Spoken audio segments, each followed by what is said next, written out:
My name is Andrew Asaro, and this is where I used to live, 2444 India Street. This is an apartment house that was owned by my aunt and uncle, Mary and Sam Sardo, and they used to live down here, 2446. And I was born in the hospital. My brother was born in that house upstairs. And we lived there from I lived there from 1936 until February 6th, 1946. There were plenty of people around, and it was a really nice neighborhood. Across the street, on that corner, the northeast corner, were 8 apartment houses. They weren't apartment houses, they were separate little apartments, and they were made up of old streetcars. So they were the streetcar apartments. And they were maintained very nicely. And of course, across the street on this corner, the southeast corner, was a Safeway grocery store. And that was built there the lot was vacant until about 1939-40 is when Safeway moved there and built the new store. Then on this house right here, lived the Corleone family. And I think there were 4 boys, and the Corleone family were all fishermen, and practically everybody in this neighborhood were fishermen. And in any case, the grandparents who lived here were the grandparents of the Archbishop of San Francisco, the Corleone Archbishop. This building here was the City Dye Works dry cleaners building. And but this office on the end down here was Mr. McLean's Realty. And every now and then an Italian person would go in there and have him read a contract for them or whatever and give them an explanation of what was going on for them. We're on the corner of Kalmia and India Street. And on this corner, as I'm facing a gas station that used to be here, and the proprietor's name was Mr. Hunsaker. And we didn't have any heat in that house, and my folks finally bought a kerosene heater, and we used to come here to Mr. Hunsaker to buy coal oil to put into the heater so we could have some heat. Yeah. And across the street to my left is the City Dye Works cleaners, and they were the cleaners roughly for this part of the neighborhood. Down behind it, they had their works for cleaning, where that black bric-a-brac is, and they had all their cleaning equipment there. And then below that, there's another building that was built, in the around 43, 44, and that was another warehouse for Dryer Standard Furniture, which is facing us on Kettner Street. So that building on the other side of Kettner there was Dryer's Standard Furniture. Joseph Dryer was a very civic-minded person. This building to my right was Mr. Allen's Pharmacy. So he used to be a compounding pharmacist as well as selling, over-the-counter stuff. And he also sold perfumes and different types of things in there. And he had a book stand with a lot of comic books in it. And as kids, we used to go in there and read the comic books. And of course, they sold ice cream as well as other products at their soda fountain. And in the ice cream cones, we'd buy an ice cream cone for a nickel. And so when you got to the bottom of the cone, there was a little piece of paper in there. And it said, "Try again, or you win. So we would get a free ice cream cone. Didn't happen very often.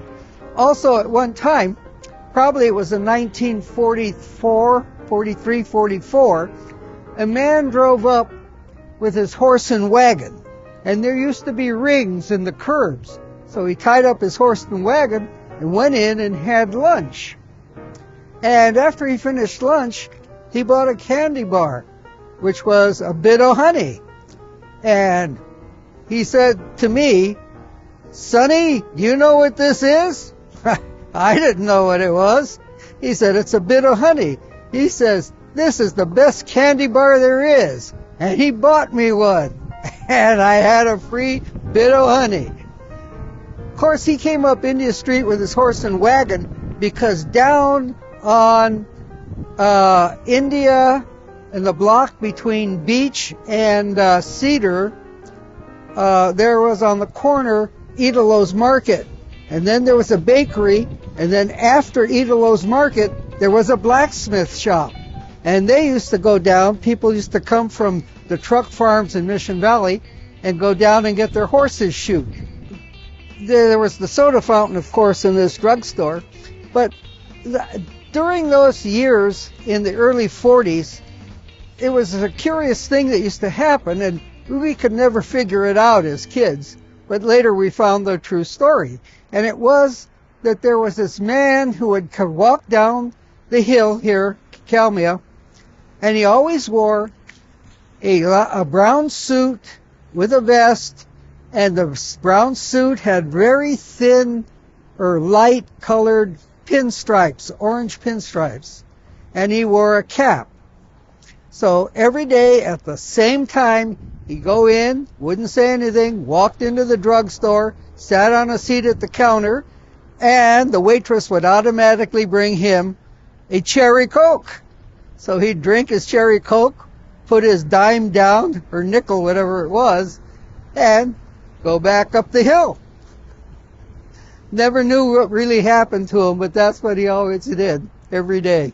So we found out that he was probably shell-shocked from World War I. Next door was Felix Liquor Store, and we used to buy bread there, and my mother or father would send me down here to go buy a loaf of bread or get a pound of spaghetti or whatever it was that we needed. And next to Felix was this large space, and I don't know what it was before, but later on in the early 40s, they let us in there and they let us skate inside because it was a large area that was concrete and nice and smooth. So anyway, that space was leased out to Carl Lutz, and it used to be a outboard motor repair shop. Over here across the street, that house next to this building here, 2352, was the home of the Pete Peranio family. And then next to them was the Cresci family, and then the house next over, the two-story house, before that house was there, was a wooden frame house, and there was an Alioto that lived there. And then, of course, that house was built by another Cresci family, and they lived there. In this house was a frame house. It was fairly large, and the Zielinski family lived in it, and they were fishermen, and they owned a boat called the Golden Gate. Now, a little anecdote is that my uncle was fishing on that boat, and he was on it, and they were out fishing on December 7th, 1941, at the beginning of the Pearl Harbor attack. Well, after that attack, the boat had to go into Ensenada, and when it went into Ensenada, the Mexican officials came on board, and they wanted to haul my uncle off because they said he was Japanese, because his name was Vito Asaro, A-S-A-R-O. Sounded pretty Japanese to them. But anyway, it finally got straightened out, and he got to come back. Yeah, and then they, after the war, they got a larger boat. It used to be a YP, which was a Navy-class boat. And called the Mariner. So now next door here in this building used to be a business, sheet metal fabrication. The name of the business was Price and Horton. And Bill Price was the older man, and they used to let us go in there and fool around with the machines, the big brakes, the metal cutters. And so we would pick up scraps and bend them and do different things with them. We didn't use the soldering irons or anything like that, but just the mere fact that they let us go in and operate some of those things. But they were very, very nice people. And Bill Price, he used to, as little kids, he used to tell us, "You know Fat Burns?" We don't know Fat Burns. "Oh yeah, Fat Burns. He's a good fellow, Fat Burns." Anyway, we didn't know what Fat Burns meant. It's just burning fat. Actually, the house I live in, they made all of the sheet metal work for the, the drains around the roof. Next to Price and Horton, the next space over was Frank Gibaldi's bakery. And he used to make the bread, and a lot of people, of course, we did too, would buy our bread from Gibaldi's. He baked bread there up until the end of World War II, and then he kind of moved out, and Quality Bakery moved in, and they did general pastries and stuff, and they used to let us go in there, and we'd wash some of the pans and things, and they always accommodated us kids from the neighborhood. On the corner, Juniper in India, was Foster and Kleiser outdoor advertising. Foster and Kleiser was there ever since I could remember, up until about 1947, 48. Then across the street, directly across the street, on the corner, was a Texaco gas station, and then he sold it to a pair from Kansas, and they had a gas station on 3rd and A, and they bought this one. And those guys were really nice. Angelo Canepa, John Canepa, myself, and sometimes a couple other kids. We used to hang out there, and they used to let us use their tools, and then as we grew older, they'd let us bring our cars over and work on them there. And they also used to let us take cars apart for them. They would do the work and put them back together again. They also had a 1929 Ford pickup truck, and they had to overhaul it. So they let us take it all apart and put it back together again. So we learned a lot there from that gas station. Those guys were really great people. They were really good to us. At one time, John Canepa, John Canepa was a couple years older than the rest of us, but anyway, he didn't have a driver's license yet. And one of the workers there, Wayne Brees, he had bought a early 1930s Graham car without a body. And so we would get in that, and John would drive it around the block. Our house, my house, 2230 India Street, was built in 1945-46. We moved in 1946. The contractor was Joe Kelly, and he did a lot of building and sidewalks in the neighborhood.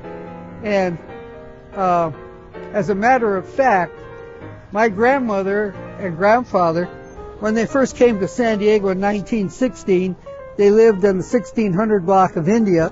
Then they moved up to 2010 on the corner of India and Great. Then they moved down and had their house built by Joe Kelly down on 2200 California Street across the tracks. Then in 1938, my grandfather bought this lot on the corner, and they moved the house from there up to this corner. And so my grandfather used to make nets, and he always had his net on the sidewalks and everything. My grandfather used to make nets and repair nets, and they would send me or my brother down to buy skeins of cotton twine, either number 6 medium or number 9 hard. And then we used to fill up the needles for them and make balls. And then my uncles, they would stretch the manila line because to get the kinks out, and so it had a good long straight line. And they used to call that in Sicilian or Italian, stirare la corda, stirare la corda. And they used to tie it to the telephone pole here and go all the way down across Kettner Street, and one of us would tail it, and my uncles would go down with a burlap bag and straighten it out. And this building had various types of businesses in it. I think it was a distributing company for Curtis Publications for a while, and my parents said that there used to be some other type of business in there, which I can't recall what it was. And then, I guess toward the beginning of the war, Moorstein Manufacturing Company took over, and they used to make furniture. And so after the war, they used to buy up crates that aircraft engines used to come in. And they used to get those crates, take them apart, and use them to make the frames of chairs and whatever type of furniture they were making. The brick building down below Kettner Street, that didn't exist there, and the building behind it used to be the mill for making the frames for the furniture. So that was full of patterns and all. And we used to go there as kids and ask for scrap wood so we could make ball-bearing coasters. Ben-Hur used to have coffee, make coffee, and they used to distribute Sun Spices. So they have the ramp there, and the trucks used to back up to that ramp and they'd load them up. On the roof, there used to be a big hopper, and from that hopper they used to get the beans down and they used to roast them. And when they roasted those beans, whoa, the aroma was terrific, just terrific. And so they, that can that says Ben-Hur on it, there was a mural that they always had on that wall that went across the whole wall. And it had the 4 horses, white horses with Ben-Hur, and then they had the can up in the right-hand corner. And around it, they had like gold, a gold frame painted. But anyway, it was quite large.